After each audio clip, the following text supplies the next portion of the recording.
We need you and Destiny to make peace. We need to be united right now.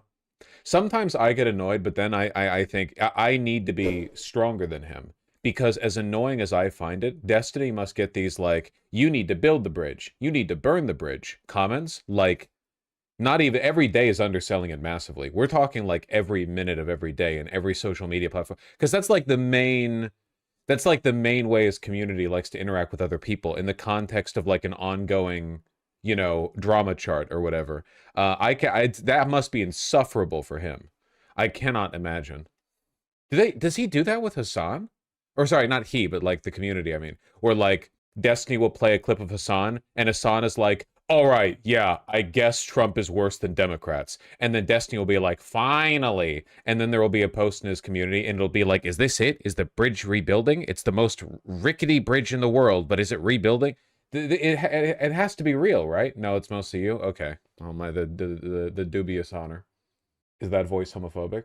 There's the only sexuality-based discrimination taking place in this group of 3 people is towards Hassan for the crime of being straight, okay? Just watch that Destiny on the Pierce Morgan vid. That was a super, super good vid. I'm really, I'm glad that I caught wind of that drama on Twitter so I could cover it. I wonder if Destiny's going to do any more content like that that's going to be good to react to. Obviously, outside of like the analytics game or whatever, it's, you know, entertaining for folks, but I don't know. It kind of feels like the country's dying a little. Maybe on some level, I guess I'm a little bit... How do I put this without sounding conceited? I don't know. How do I say this? Debate with XQC? I don't know anything about that. I don't remember what I was saying. His debate with XQC was hilarious, but no content. XQC is a drooling retard and made like 2 points total. I guess, I don't know. The country's falling apart, man. We're in a really bad state. He's a bit of a canary in the coal mine. Destiny, I mean. Also, like... You know how years ago, I more or less made, not a vow, that's so dramatic. I made the decision to stop focusing on, like, lefty woke scolds or whatever, you know? There are a lot of really annoying assholes out there, but even the worst of the left is fucking powerless, you know? There's just no comparison to the institutional power and the potential for harm represented by the right. Right now, everything feels so singular, you know? It's like the country hasn't been in this much trouble easily since the Civil War. We have gotten less annoying since the era you were debating woke scolds. I don't know. I agree that we've gotten less annoying.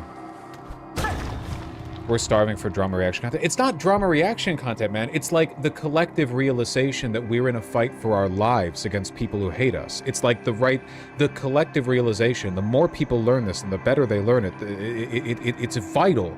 We're not fighting against people with beliefs. We are fighting against people whose only principle is that they should have power and you shouldn't. And it's terrifying. The more people understand this, the more people, like, recognize what this means in the long run. And the implications that it has on the political conversation, the better. And I don't watch Destiny enough, or haven't watched him at all and long enough to know where he is right now on the whole the right has no beliefs and are going to bulldoze us conversation. I don't know. I just, I really want...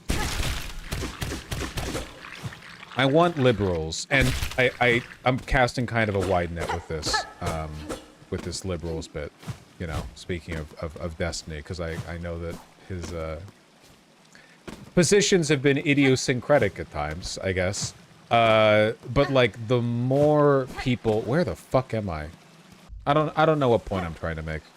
That is Destiny's mantra, that the right has no beliefs. Well, yeah, but hasn't he said that about the left as well? I don't know. I haven't exactly made a lot of friends from the sort of broader online left. I don't care about any of this stuff, man. The country's... The country's on the... This fucking place. The country's on the fucking brink. We really are living in an anti-sociality crisis, man. It's fucked up. And I feel like I can't even talk about it without sounding like unk, you know what I mean? Like, oh, the phones or whatever. But it's true, like, an increasing percentage of the population, I feel like with every year, I guess, is just totally socially incompetent. Like, they have no idea how to function.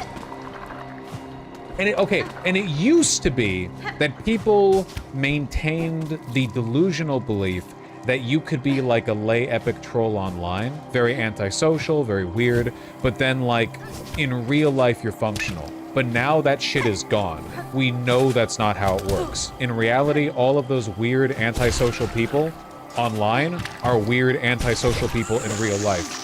All it takes to be functional, I think, in that respect, is to have a baseline curiosity in and respect for other people's feelings. The real danger zone is when you separate yourself from that, like, very fundamental human... Oh boy. Oh boy. My friend group is the only one my age at bars. Yeah, I wish people... I know it's tough because they're, like, really expensive and stuff. And a lot of people don't drink, and that's totally fine. People, you should go to bars. Not to drink. If you don't want to, whatever. Like, you can get a beer and share it. I don't care. But you should go to bars just to be part of an environment, you know? I'm an alcoholic, no can do. Yeah, that's fair. That's fair. General advice, then, not universally applicable. There are, like, non-alcoholic options. I guess, like, non-bar, like, places that don't serve alcohol at all.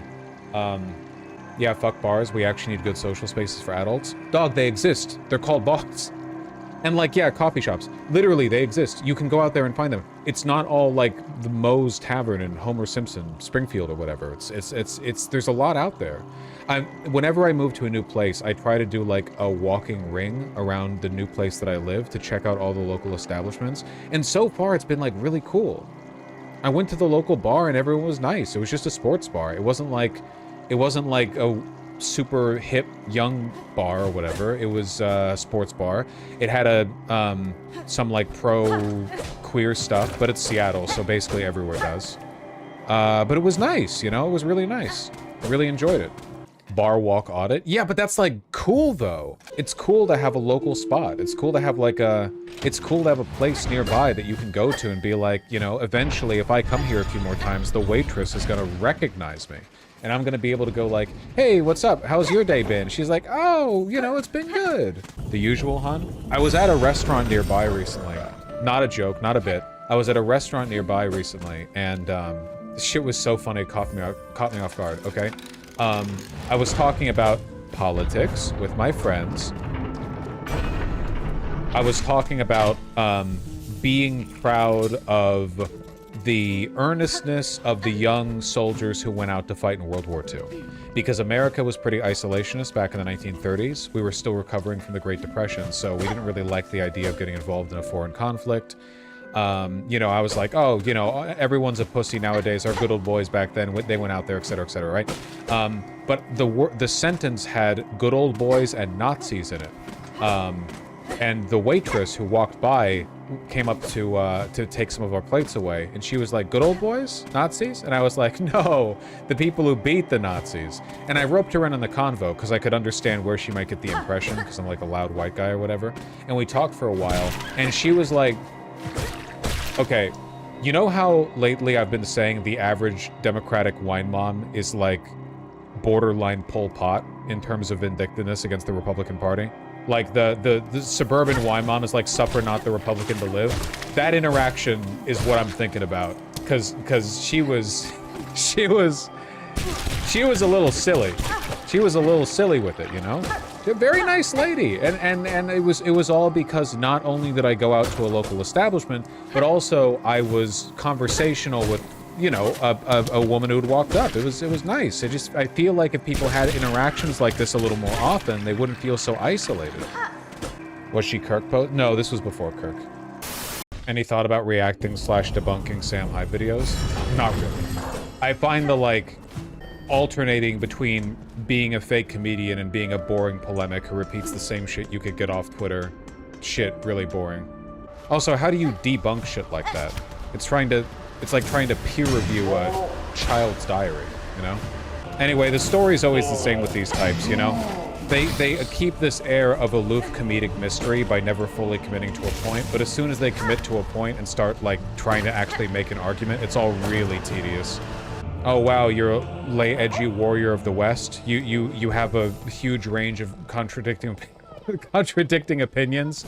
that are, you know, deviant in the sense that they're can't be spoken of in polite society, but also somehow more or less aligned with the agenda of the administration and the people online who follow it. Yeah, okay. Yeah, the irony was protecting you, buddy. You shouldn't have dropped it. It's just frustrating seeing popular on YouTube. Dog, Nazis are, like, in the White House. They're popular everywhere. I'm glad you enjoyed my video reacting to Destiny. That being said, one of the like big disconnects is that I've really grown distasteful towards the myopic, performative K-fab drama stuff. So, the red flags always go up in my head when I see people being like, "Oh, this is great. The bridge is building," and now it's like, okay, so this is like a season thing to you. It's like season finale shit to you. You want Marvel's Endgame. You want the post-credit stinger. Dun dun dun. He's back. You know, I'm just in a country that's falling apart. Okay, is that so wrong? It is. Do you enjoy more scripted or sandboxy types of game? Listen, for me, it's not about. Ah, fuck. For me, it's not about. Oh, motherfucker. Okay. For me, it's not about structured or sandbox. For me, it's the question of deliberate gameplay versus emergent gameplay. This might sound weird. I don't like emergent gameplay. It's one of the reasons I wasn't that solid on Breath of the Wild Tears of the Kingdom. I like it when I'm being challenged to something by the developer. And I feel like there's a very purposeful and a very deliberate way of engaging with it. That doesn't mean it can't be open world. It doesn't mean there can't be multiple ways of approaching it, or, you know, different combat styles or whatever else. What about Prey? Okay, maybe I need to clarify. Maybe it's not emergent gameplay necessarily that I have an issue with. I just don't like it when the devs of a game build a big toolbox and they're like, look at this cool toolbox, look at all the fun you can have with it. It's one of the reasons why I'm more of a Terraria guy than a Minecraft guy. You know what I mean? Yeah, I don't like self-directed goals. I want to be given a... Thank you, Melopsy. God, I love you. I want to be given a direct challenge by a developer, and I want to meet it and try my best. I don't really like the whole have fun your own way kind of thing. Now, I know... Now, there's nothing wrong with wanting to have fun. It's one of the reasons why I'm not a big fan of... Kenshi? What's that game everyone keeps trying to get me to play? Kenshi? Where you like build a civilization, some shit? Yeah, Kenshi. What's your D&D game like then?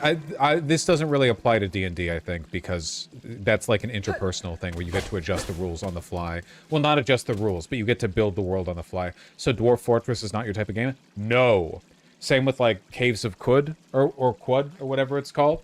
I don't like that at all. I don't want to play Zomboid or whatever. I want challenges. I don't want, like, here's a toolbox, basically. This game is a well-structured series of challenges. I love it. I don't like Civ games. I don't want to just play on a big map. Oh, you completed a very hard game with the Aztecs or whatever. I don't know. It's not... It's one of the reasons I've fallen off Warhammer 3. Do you know They Are Billions? Yes, I've played They Are Billions. But again, I have fallen off that type of game. I have fallen off simulation games. I have fallen off, you know, playbox or toy box games, I guess. I want to play a I don't want to find the fun in the mess. I want to be given a well-structured piece of art, and I want to and I want to have, you know, fun with it. I don't want to waste my time with like, oh, well, actually, all these insipid mechanics interact in a way weak. I don't have as much time as I used to. I used to be able to play video games all day, every day, and now I've got a partner. I'm probably gonna be fucking married to them one day, and I manage the house. I was carving tiles in the new bathroom, and there's cats, and I have like go on walks. And I try to exercise, and my life is like full and rich. I don't have time to spend 12 hours a day fucking managing my Kenshi village. And I have the hardest job in the world. I've played Blasphemous Fresh Pupusa. You like immersive sim game types like Dishonored? I mean, I like immersive sim games. I don't like Dishonored that much. But like, I love Prey and Deus Ex. Just right here?